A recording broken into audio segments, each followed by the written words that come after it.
दोस्तों, आप सब कैसे हो? मेरे चैनल पर आपका फिर से बहुत बहुत स्वागत है। आज की कहानी सुनकर आपका दिल भी धड़कने लगेगा और शरीर में एक अजीब सी सहन दौड़ जाएगी। ये कहानी इतनी गहरी और इतनी गर्म है कि आखिरी लाइन तक आप स्क्रीन से नजर नहीं हटा पाओगे। तो तैयार हो जाइए और अंत तक जरूर सुनिएगा। मैंने आज सुबह अलमारी के सबसे पीछे छुपा कर रखी वो नीली शीशी निकाली जिसमें वह खास इत्र था जो मेरे पति कभी कभार लगाते थे। मेरे पति का नाम रोहन था। जब वो ये महक लगाकर मेरे पास आते थे तो मेरी सांसें थम सी जाती थी। उनका हर स्पर्श इतना नरम और गहरा होता था कि पूरी रात मैं उनके ख्वाबों में डूबी रहती थी। लेकिन आज कुछ और ही होने वाला था। मैंने किचन में जाकर अदरक वाली चाय बनाई और उसमें वह खास चीज डाल दी जिससे थोड़ी सी ताकत और ज्यादा गर्मी मिले। रात के 11 बज चुके थे। मैंने कप हाथ में लिया और धीरे धीरे बेडरूम की तरफ बढ़ी। सच तो ये है कि रोहन तो पिछले हफ्ते से कंपनी के काम से दिल्ली गए हुए थे। घर में अब सिर्फ रवि था जो मेरा इंतजार कर रहा था। रवि बड़े बेचैनी से इधर उधर देख रहा था। जैसे ही मैं कमरे में घुसी वो तेजी से उठ खड़ा हुआ और मुझे ऐसे देखने लगा जैसे पहली बार देख रहा हो। जब वह चुप रहा तो मैंने खुद ही पूछ लिया, ऐसे क्या घूर रहे हो? रवि बोलो ना, आज मैं कैसी लग रही हूँ? रवि ने हकलाते हुए कहा, आज तो मन कर रहा है कि आपको अबू अभी की अभी अपनी सांसों में समेट लो। मैंने हल्के से हंसकर उसे चाय का कप थमा दिया और बोली, बस ये पी लो फिर देखते हैं। रवि ने कप लिया और एक ही सांस में खत्म कर दिया। चाय उतरते ही कुछ ही पल में उसने मेरी उंगलियां पकड़ ली और धीरे से अपनी तरफ खींच लिया। फिर उसकी आंखें मेरी आंखों में ऐसे ठहर गई जैसे सारी दुनिया रुक सी गई हो। बाप रे दोस्तों, क्या क्या हुआ उसके बाद वो मैं शब्दों में बयान भी नहीं कर सकती। रवि ने मेरे अंदर जो आग जलाई वो आज तक नहीं बुझी। अगर आपको भी पूरी गहराई से जानना है तो पहले इस वीडियो को लाइक कर दो प्लीज। बहुत बहुत प्यार से लाइक करो और चैनल को सब्सक्राइब भी कर लो। तो चलिए अब आपको शुरू से पूरी बात बताती हूँ। मेरा नाम रिया है, उम्र 32 साल, लेकिन लोग कहते हैं कि मैं 22 की लगती हूँ। साड़ी पहनकर निकलती हूँ तो रास्ते पर सबकी नजरें ठहर जाती है।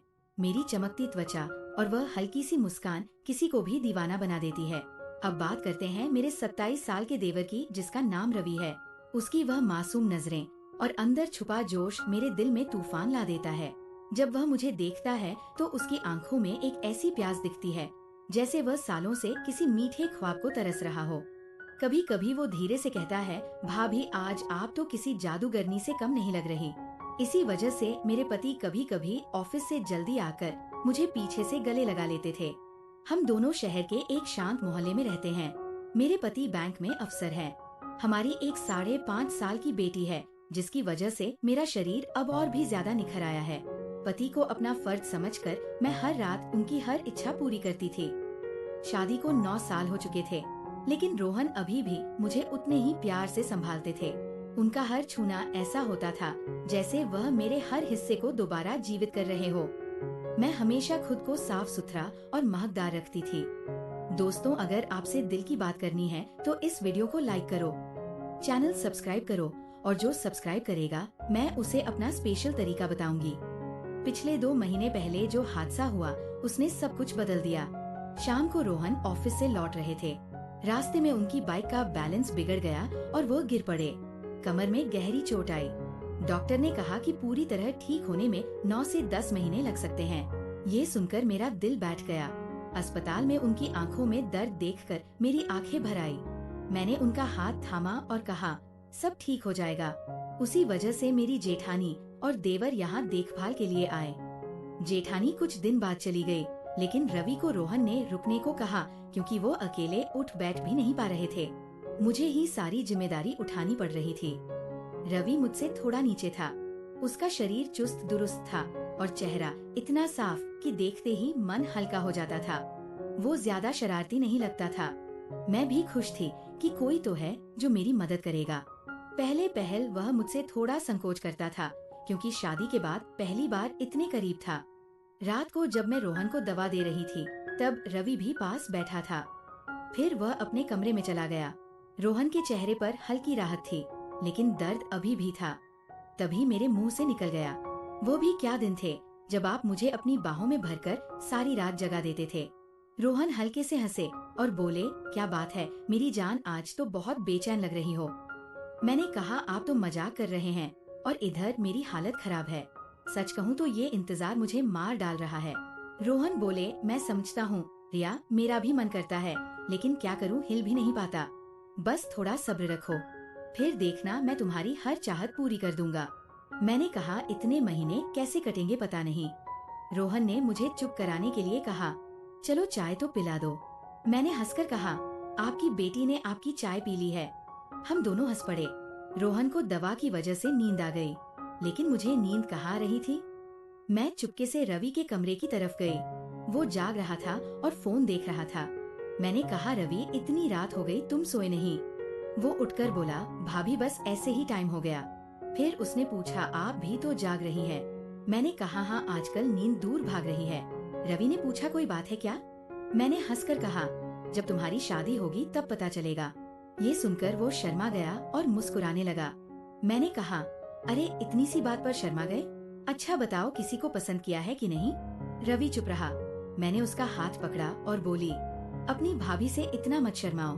वो धीरे से बोला, भाभी सच कहूँ तो ऐसी बातें मैंने किसी से नहीं की। मैंने कहा, तो मुझे अपना सबसे करीबी दोस्त समझ लो। रवि ने कहा, हाँ भाभी एक थी, लेकिन बात आगे नहीं बढ़ी। मैंने कहा, अच्छा तुमने उसे छुआ भी नहीं?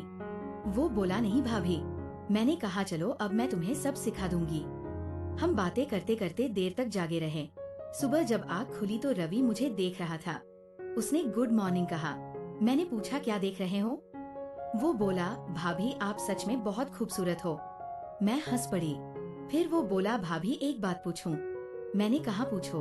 उसने कहा, ये जो आपकी ये खूबसूरती है ना, कभी भारी नहीं लगती क्या? मैं हंस कर लौटपोट हो गई। उसके बाद रवि मुझसे बहुत खुल गया। अब वह मुझसे बेझिझक बात करता था। 20 दिन बीत चुके थे। वो घर के सारे काम कर देता, बाजार जाता, रोहन की मदद करता, मेरी सेवा करता, शाम को सिर दबाता। मेरी बेचैनी बढ़ती जा रही थी। रोहन अभी भी बिस्तर पर थे। मैंने सोचा, अब रवि ही मेरी राहत है। मोहल्ले के कुछ लड़के मुझे देखते थे, लेकिन मैंने उन्हें इग्नोर किया क्योंकि घर की इज्जत थी। रवि तो अपना था। मैंने तय कर लिया कि आज रवि से सब कुछ लूंगी। मैं किचन में गई। साड़ी का पल्लू थोड़ा सरका हुआ था। बेटी नानी के यहाँ थी। घर में सिर्फ रोहन और रवि थे। रवि नहाकर आया।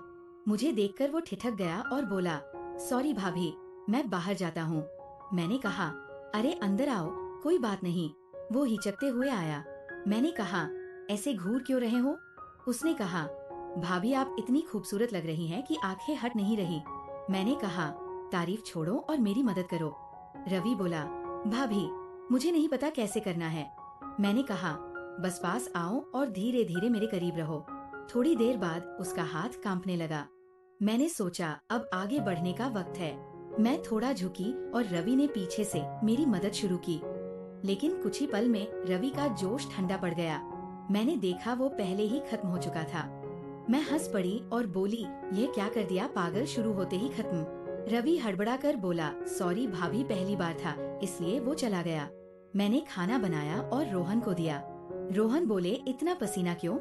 मैंने छेड़ते हुए कहा, जब आप करते थे तब तो और भी ज्यादा हो जाता था। वो मुस्कुराए। खाना दवा के बाद वह सो गए। मैं नहाकर ताजा हुई। रवि भी सो चुका था। शाम को चाय लेकर गई तो वह मुस्कुराया। मैंने कहा, आज खुश क्यों हूँ? वो बोला, भाभी वो एहसास बहुत अच्छा था। मैंने कहा, बेवकूफ, मैं कब नाराज हुई? फिर हम बातें करने लगे। वो मेरी तारीफें करता रहा। बोला, भाभी आप बहुत खास हो। मैं तो जिंदगी भर आपके साथ रहना चाहता हूँ। मैंने कहा, अच्छा तो अब मुझे तुम्हारी मदद करनी होगी। रवि बोला, प्लीज भाभी एक बार मेरी हमसफर बन जाओ। मैंने उसके सिर पर हाथ फेरा और बोली, अरे पगले, इतना क्यों घबराते हो? अब से मैं तुम्हारे साथ ही रहूंगी। बस मेरा ख्याल रखना। दोस्तों, कैसी लगी ये दिल दहला देने वाली कहानी?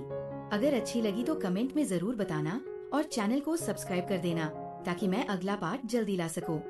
बहुत सारा प्यार और लाइक भेजना। मिलते हैं अगले पार्ट में। तब तक के लिए बाय बाय।